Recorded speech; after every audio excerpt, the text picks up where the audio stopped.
मोदी जी, सड़कों पर पैदल चलते चलते जिन महिलाओं ने समय से पहले पैरों से खून टपक रहा था और गर्भवती महिलाओं ने जो बच्चे जने खुले आसमान के नीचे, उस अपराध की सजा मोदी किसको देनी चाहिए। मैं दूसरा जिक्र करता हूं, पैदल चलते चलते जिन मजदूरों के पैरों से पश टपक रहा था और गाड़ियों से रौंद के मर गए, पटरी पर चलते चलते थक गए और मोदी तुम्हारी रेल से कट गए मध्य प्रदेश के मजदूर, उसका दंड बताओ, उनकी हत्या का मुकदमा किस पर दर्ज हो।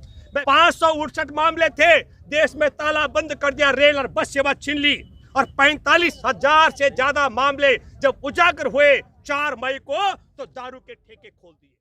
नमस्कार, मैं हूं भूपेंद्र रावत और आज मैं बात करूंगा कोरोना की क्रोनोलॉजी पर।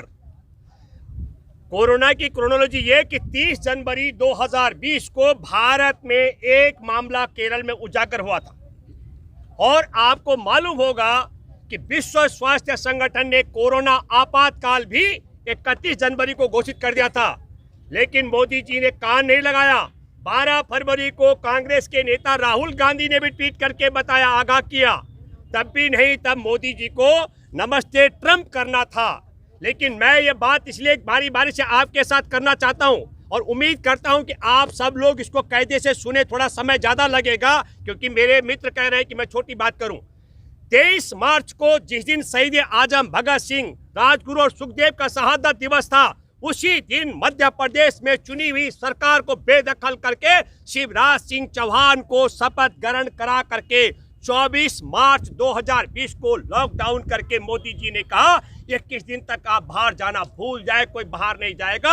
हमको कोरोना, हमने 18 दिन में महाभारत को जीता है और हम 21 दिन में कोरोना को हराएंगे।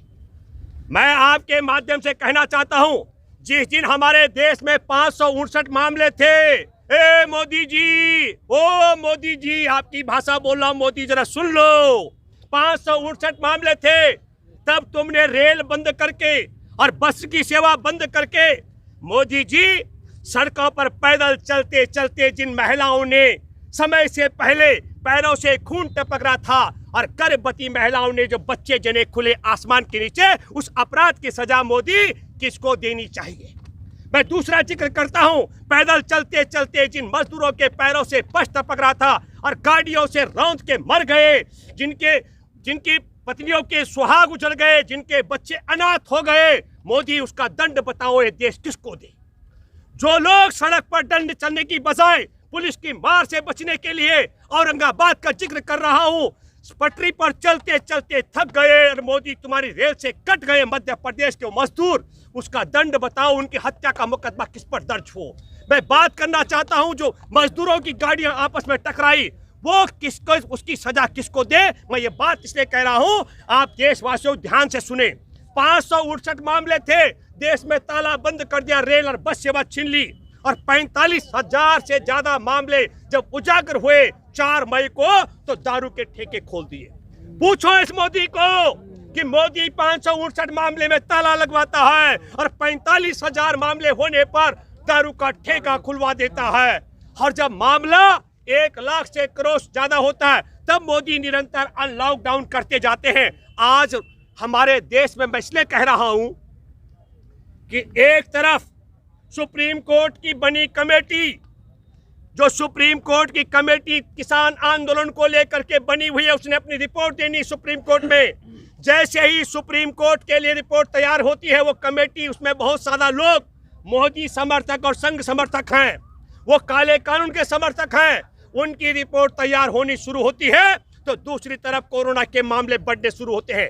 हमारे देश में कोरोना कहां कहां नहीं है। मेट्रो में कोई कोरोना नहीं है, दारू की दुकानों के बाहर कोई कोरोना नहीं है। भारत में जहां जहां चुनाव हुए आपके सामने है। फरवरी में दिल्ली में चुनाव हुआ, कोरोना गायब था। बिहार में चुनाव हुआ, कोरोना गायब हो गया। मध्य प्रदेश में चुनाव था, कोरोना गायब हो गया। और तमिलनाडु में चुनाव है, वहां थोड़ा थोड़ा मामले। अब देखिए, पश्चिम बंगाल में कोरोना नहीं, पांडिचेरी में कोरोना नहीं, इससे पहले गुजरात में चुनाव हुए, वहां कोरोना गायब था। हैदराबाद में चुनाव हुए, वहां कोरोना गायब था।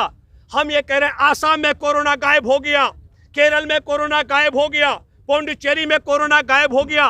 तो मैं ये कहना चाह रहा हूं आपके माध्यम से, और ये नहीं, हरिद्वार में कुंभ स्नान हो रहा है, पूरे 1 महीने तक चलेगा, कोरोना गायब हो गया। अभी एक बहुत बड़ी नरसिंह यात्रा निकली गोरखपुर में, हजारों हजार लोग थे उसमें, कोरोना नहीं था। होली के नाम पर बनारस के अंदर लाखों की संख्या में लोग जुटे और वहां कोरोना गायब था। ये कोरोना का हम लोगों को समझना चाहिए कि कोरोना असल में क्या है। अगर ये सच में कोरोना है, इसका डर है, तो क्या ये चुनाव आयोग के इशारे पर चलता है क्या? चुनाव में रैलियों में कोरोना नहीं, शराब की दुकानों के बाहर कोरोना नहीं, धार्मिक कार्यक्रमों में कोरोना नहीं। लेकिन जैसे जिन राज्यों में चुनाव हो चुके हैं, कोरोना, बिहार में कहा गया होली मिलन नहीं करने देंगे, कोरोना आ गया। राजधानी दिल्ली में, क्योंकि अब इनको पता लग गया सुप्रीम कोर्ट हमारे किसान आंदोलन पर 4 तारीख को सुनवाई कर रहा है। मैं आप सबके माध्यम से एक बात कहना चाहता हूं और सुप्रीम कोर्ट में बैठे जजों से भी कहना चाहता हूं, मानव सभ्यता शुरू होने से लेकर आज तक इस धरती पर इतना लंबा अहिंसक, बिना हिंसा के, अभी जितनी लड़ाइयां देश दुनिया में लड़ी हिंसा की, इतना बड़ा अहिंसक बलिदानी आंदोलन नहीं हुआ जो किसान आंदोलन है। और मैं एक बात साफ करना चाहता हूं, मोदी सरकार तुम्हारी कोरोना की क्रोनोलॉजी के आड़ में हमारे किसान आंदोलन पर दमन करने की अगर आप रणनीति बनाएंगे तो हमने पहले भी कहा और अब भी कह रहे हैं, हमारा किसान आंदोलन तुम्हारे लाठी डंडा गोली जेल और तोप से डरने वाला नहीं है। ये बात मैं आपको दावे के साथ कह सकता हूं। जो कुछ आज आपके गुर्गों ने मोदी वहां हमारे अलवर में राकेश टिकैत पर हमला करके भी किसान आंदोलन को डराने का प्रयास किया, ये क्रोनोलॉजी भी नहीं चलेगी। मैं फिर आप सब लोगों से एक बात कहना चाहता हूं, हमारे किसान आंदोलन में कोरोना नहीं है, चुनाव की रैली में भी कोरोना नहीं है। और पूरे भारत के लोगों से मैं अपील करता हूं, यदि सच में आप देश से कोरोना भगाना चाहते हैं तो आप सब लोग अपने अपने जगह पर गांव में किसान पंचायतों का आयोजन करें। और जब आप किसान पंचायतों का आयोजन करते हैं, कोरोना गायब हो जाता है। या तो चुनाव की रैली से कोरोना भागता है और या फिर किसानों की पंचायत से कोरोना भागता है। और जिन भाइयों को यकीन नहीं आ रहा हो, उनसे मैं अपील कर रहा हूं, आप अपने घर से एक मुट्ठी अनाज का परिवार सहित आए गाजीपुर और हमारे धरने पर आए सिंगू बॉर्डर और टिकरी बॉर्डर। मैं दावे के साथ मैं कह सकता हूं, आप देखेंगे ऐसे हजारों हजार किसान आपको मिलेंगे। न कोरोना का डर, न मास्क जरूरी और न शारीरिक दूरी।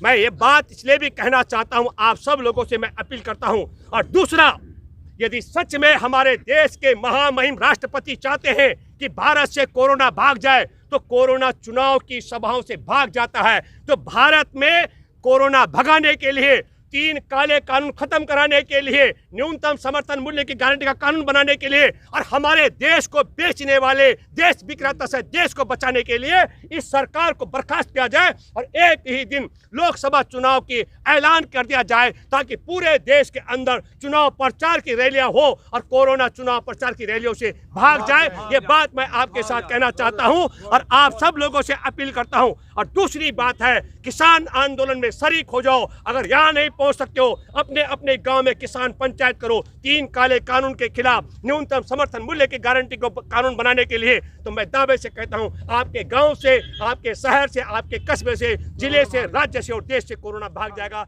जय जवान, जय किसान, धन्यवाद।